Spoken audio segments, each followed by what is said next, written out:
The international pressure machine is now turning towards the armed conflict in the northwest and southwest English-speaking regions of Cameroon. The European Union has adopted a resolution on Cameroon hitting hard on the government and separatist leaders.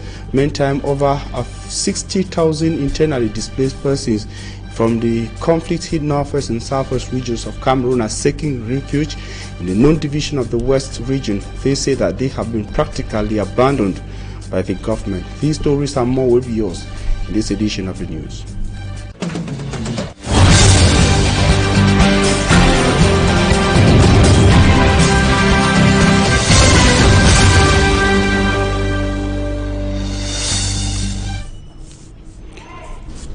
Ladies and gentlemen, thanks for joining us on the 6 p.m. newscast on Equinoxe television. We're live from Equinoxe Central News Desk in Douala, Cameroon's economic capital city. We begin with the challenges of over 60,000 persons who've been forced out of their homes in the northwest and southwest English-speaking regions of Cameroon by the armed conflict that has been running on for 5 years now. They are now seeking refuge in the Noun. Noun is one of the divisions of the west region of Cameroon, living on difficult living conditions, and most of them say that they have been practically abandoned by the government. Charles Abane commentates us more in the following report. They are waving peace plans. These children are internally displaced from the Anglophone regions, currently taking refuge in the Noun division of the west region of Cameroon. There are over 60,000 internally displaced persons taking refuge in that part of the country, and officials say there are still many on their way coming to this place, which they consider a sanctuary. Nous avions plus de 60 000 déplacés actuellement dans le département. We have over 60,000 internally displaced persons in the Noun division. There was an attack at Maboun. The inhabitants there have already fled to Fumban, and we are already welcoming them here. Donc c'est une situation à prendre très au sérieux. Wipe your tears.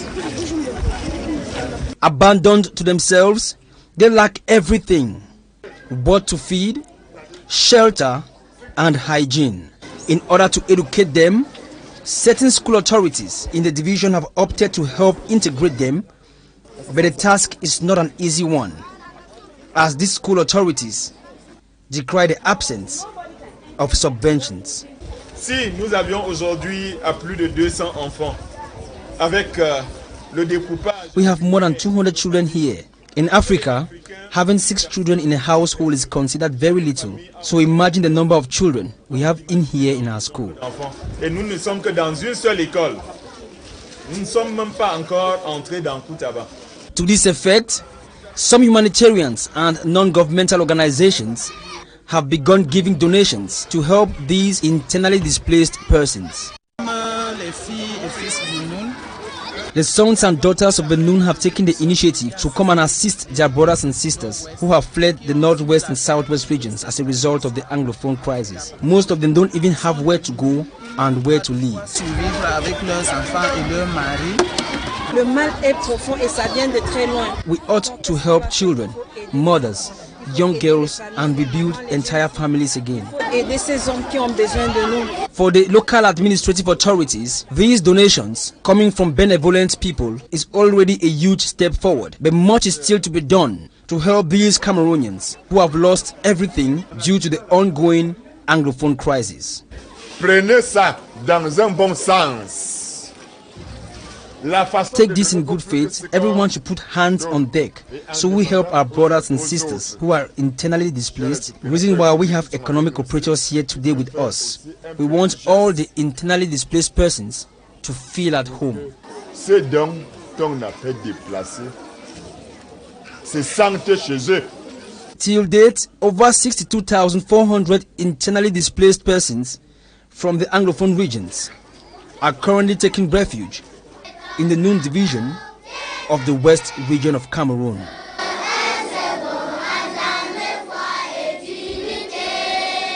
living in extremely difficult conditions, and as the crisis worsens further in the northwest and southwest English-speaking regions of Cameroon, the neighboring western littoral regions are having a share of the neighbors' troubles in a bid to halt incursions in most parts of the Mongo division of the littoral region of Cameroon.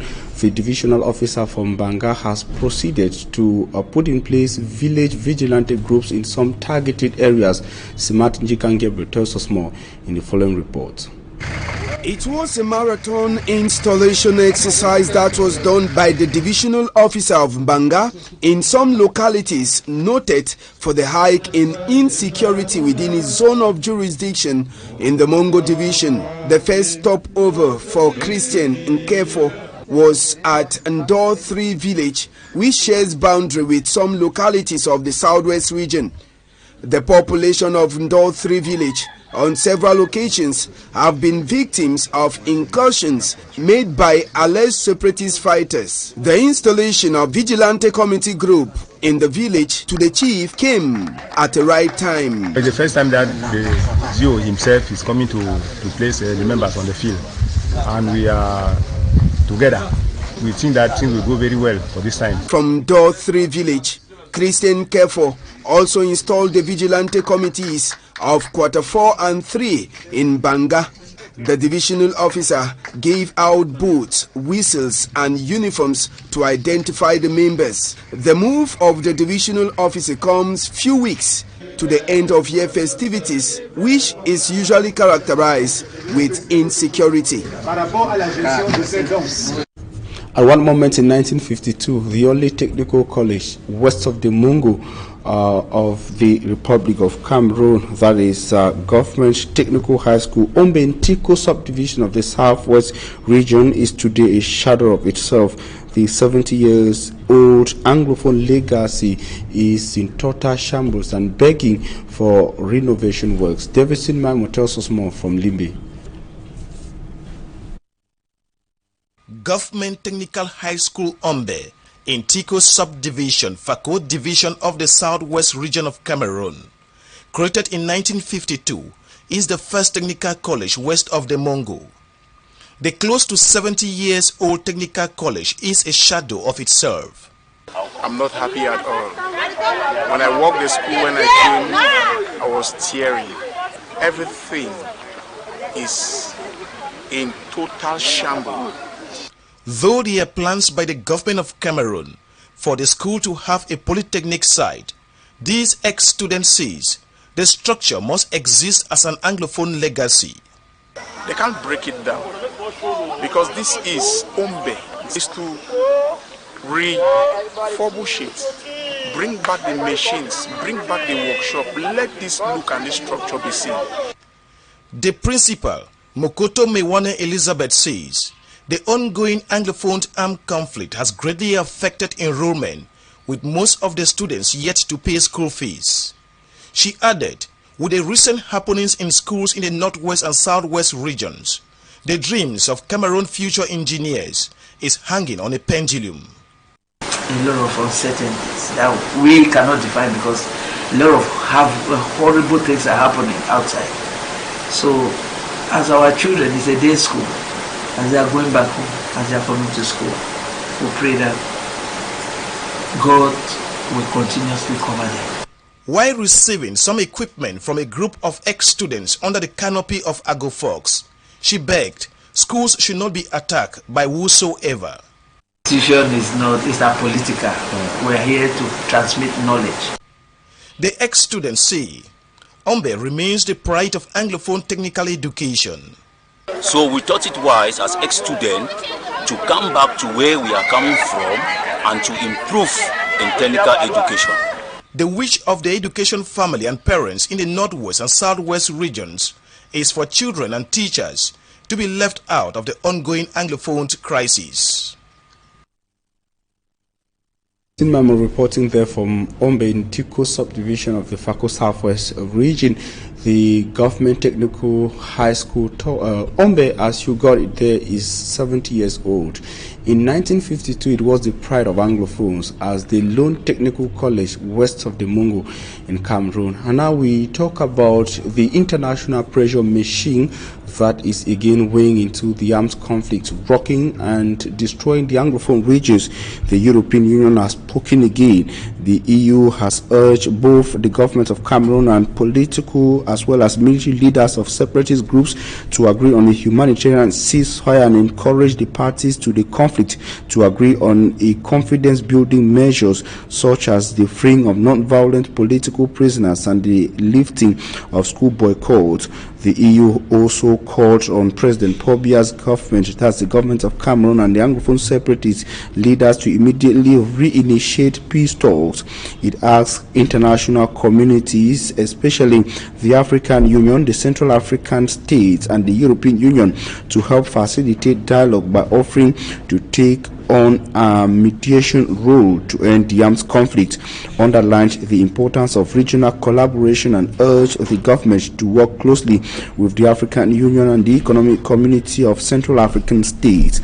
The European Union further deplored the failure and unwillingness of both parties to the conflict to engage in truly meaningful peace talks to solve the conflict, and said that it is convinced that political dialogue conducted in a spirit of compromise, effective political participation and inclusion, including that of all relevant stakeholders, is the only way forward to reach a lasting peace in the northwest and southwest regions. The international organ, the European Union, further called on both the governments of Cameroon and leaders of separatist groups to make use of the existing mediations offers and provided by third parties for immediate and direct negotiations into the armed conflict that will see an end to the killings, abductions, burnings, and huge displacements in the northwest and southwest regions. And now the development is a major problem in other parts of Cameroon, while the northwest and southwest is dancing to the direction of the armed conflict. But Makak, a locality in the Nyong of the central region of Cameroon, is suffering. One of the major problems of the locality is bad roads. Immaculate Fogo takes us to Bod Makak.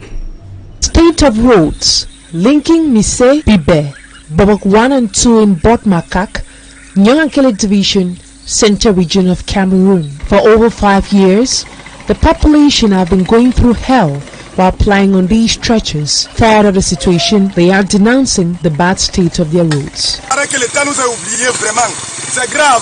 The state has forgotten about these localities. Several vehicles get stuck while plying on these roads. It's really a sad situation. Please help us.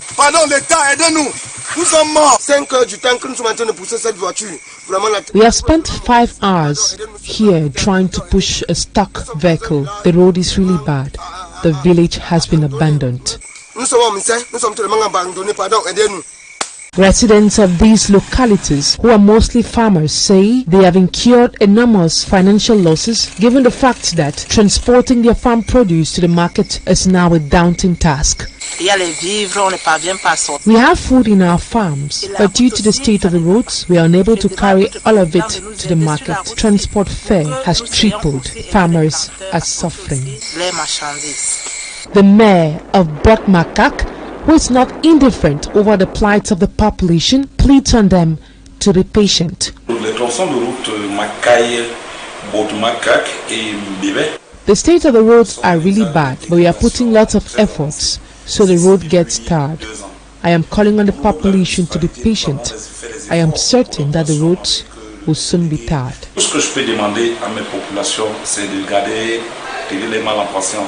The question on many lips is, for how long are they expected to wait to see their roads tarred?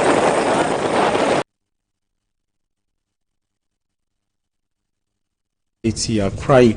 They say that the area is suffering high level of the abandonment of waste, and also say that they are having a pungent smell from industrial waste from one of the major companies in charge of petroleum products in the economic capital city, Douala. Images you have on your screens are those of the Bessinge neighborhood of the economic capital city.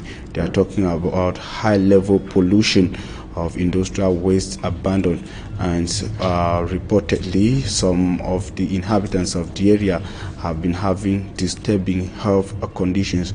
They are calling on the municipal officials of the Douala 1 municipality and those of the city of Douala to look into their plight. Coming up is Talking Point. Still first, ladies and gentlemen.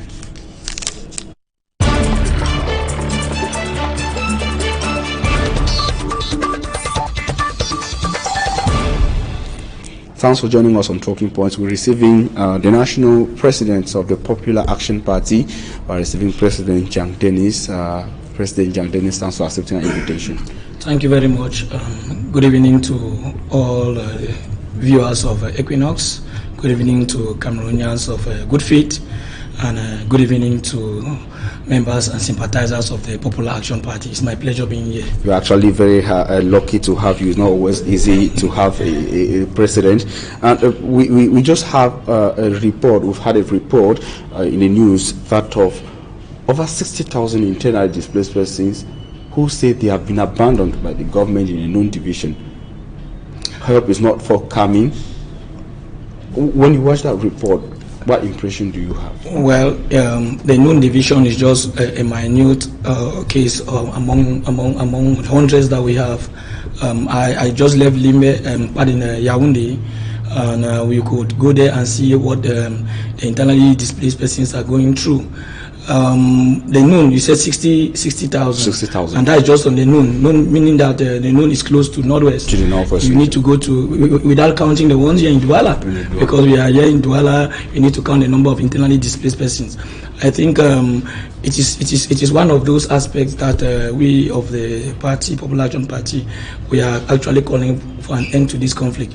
You need to go to see what these IDPs are going through. Some of them have been turned to something else. For the young girls, as the teenagers, young girls, 16, 17, those who are unable to survive and indulge themselves in other acts of terrible jobs like prostitution and all like. We have others who have indulged themselves in criminal activities like pickpocketing and all the like. I mean, for those who are not opportune to for a hand of help to be extended to them. So it is a precarious problem. It is something really a call for concern to those of us who have been trying our best to give our little assistance in our own level. We can't do more than what we are doing. And worst of it, the government has decided to stop the activities of humanitarian organizations under the pretext that some humanitarian organizations are being assisting the hideouts or hiding, not giving out the information of where the separatists are hiding, of which that's not a lot of humanitarian. Not talk of the work of the Doctors Without Borders. It has come to worsen the whole situation. Now, if the government decides to stop some of those activities, those humanitarian organizations that are doing free will work, and they themselves, they have not taken measures to beef up that gap, then there is a problem. There is a terrible problem. So it is a call for concern that if care is not taken, if this war exceeds and continues in the manner in which we are seeing, I'm telling you that Yaoundé, Douala, and other towns in the francophone zones should be ready to bear the consequences because the heat is already on. And the heat is already on. Probably, I'm sure it is a lesson. If at all we have a government that really have the people at heart, I think it's high time that they start thinking of how they could end this crisis for people to go back. A possible heat on the neighboring regions you citing, because we've just seen the deal from Banga going to install village vigilante groups in some strategic areas. Of course, he said, as I earlier said, they have involved themselves in criminal activities. Incursions in most of the neighboring parts. Some villages in the Mungo division have had incursions. It is going gradually, and Douala, Yaoundé, and in fact Mungo, which is the Litora, you go into the center area. And as I left Yaoundé today, there was a rumor. I don't know what rumor, but I learned from the social media that there was a wanton arrest of some people from certain localities, usually the Anglophones, of something like suspect. They are being suspicious of carrying out some barbaric act and all that. And these are some of the impacts that in the days ahead, as the year goes by, we are going to experience some of these some of these practices on daily basis. So it is high time that creating animosity. Of course, not only animosity, we are talking about like insecurity, because when the population keeps adding, because the war is still ongoing, the IDPs are in the number of IDPs are increasing on daily basis. So the situation will be more alarming. I can bet with you that those of us who are in the Yaoundé, we are really bearing the heat, because the number there, they are skyrocketing on daily basis. And if care is not taken, the little resources, as I earlier said, humanitarian activities have been halted by the regime.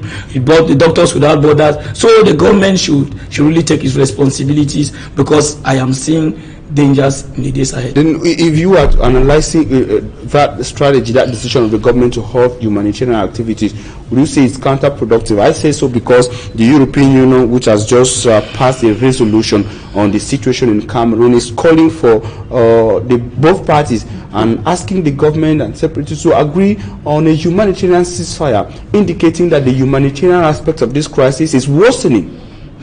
Yes, I think it is. I'm happy that it's coming from the European Union, because when the government decided to block the activities of these humanitarian organizations, especially the Doctors Without Borders, I myself came up with a communique and I condemn such an activity or such an action, because I don't see why a responsible government would take such an action. If the government has all what it takes, as they claim, to maintain peace, security in that zone, so I don't see why they would. There is no war or crisis in this world where Doctors Without Borders or humanitarian organizations are deprived from carrying out the activities. If they feel that there is something that they are doing, I think the government has all what it takes. There was one time that Minister Tangan Jipo came and said on air that there is this Doctors Without Borders, and there are some organizations that are in line transporting arms and so forth, with no evidence. And up to date, the government have not proven to Cameroonians that there has been any evidence of any act of suspicion that those humanitarian organizations or voluntary workers are involved in any transaction. So it was just a way that the government was using to hide something from those organizations, because they were afraid that the more those organizations go into the interland, there are some information that they will gather, there are some activities that they will see, and you expose the regime. So the action of the government was to hide some skeletons under their cupboard for those organizations not to see, not under the pretext, because if Minister Tangan Jipo is serious, we need evidence. They should show us any organization that is involved in any transaction or hiding the separatists. Coming back to the decision taken by the UN, the European Union, this is not the first time, this is not the second time. They have been making declarations. The US Congress make declarations. The EU Parliament, I think the Parliament of the EU Parliament, yes. I think we have gone past that stage. I myself, I'm start looking some hypocritical actions on the side of some of these international communities. This war is 5 years ongoing. And this is not the first time that they started carrying out condemnation. They condemn.